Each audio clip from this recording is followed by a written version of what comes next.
The Gospel of Matthew contains 1,071 verses.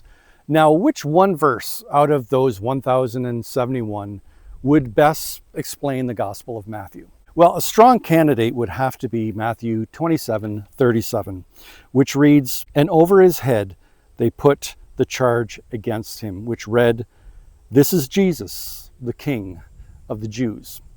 So why would Matthew 27:37 best explain the Gospel of Matthew? Stick around and find out. Now, tradition says that the writer of the Gospel of Matthew was, surprise, a man by the name of Matthew, who was actually one of Christ's own 12 disciples, which makes it all the more amazing. During the Second World War, when the Nazis had invaded and conquered much of Europe, there were those who became collaborators. They were opportunists who were willing to work with the Nazis even if it meant harming their own countrymen. And naturally, these people were not viewed very highly amongst their countrymen. And when the war was over, when the Nazis were defeated, many of these people, these collaborators, they were hunted down and they were beaten and even killed by angry mobs. Now, Matthew himself was a collaborator. He worked for the Roman army who was occupying ancient Israel at that time. He worked as a tax collector. But then one day, out of the blue, Jesus approached Matthew as Matthew was sitting at his tax collector's booth. And Christ said to him, "Matthew, follow me." And just like that, Matthew got up, left everything, and followed Christ, becoming one of Christ's 12 disciples. Now, Christ's decision to pick Matthew, of all people, would have stunned his countrymen back then. And this is crucial in understanding the Gospel of Matthew, because years later, his primary intention for writing this gospel was to persuade his fellow countrymen, the Jews, that Jesus was indeed the King of the Jews. He was their king, that he was the long-awaited Messiah spoken of throughout the entire Old Testament. So how do we know this? Well, 4 basic reasons. The first is that Matthew quotes from the Old Testament more than the other 3 Gospels.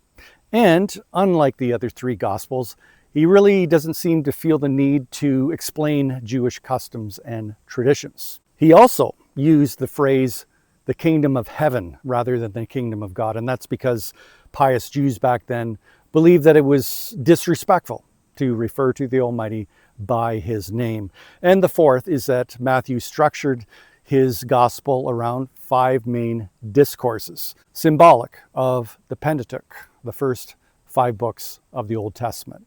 Now, when Jesus was dragged before the governor Pilate, the very first question that Pilate asked him was, "Are you the King of the Jews?"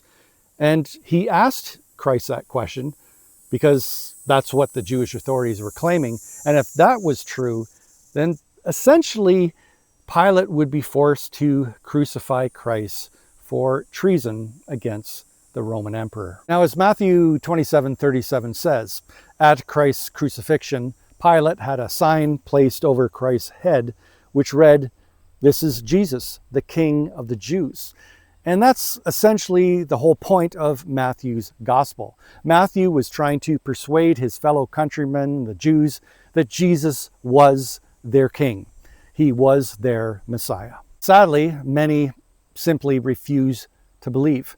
Christ didn't fit their expectations. They were longing for, they were expecting a literal king, a warrior king, who would rise up and overthrow their Roman overlords and establish Israel as a great earthly superpower.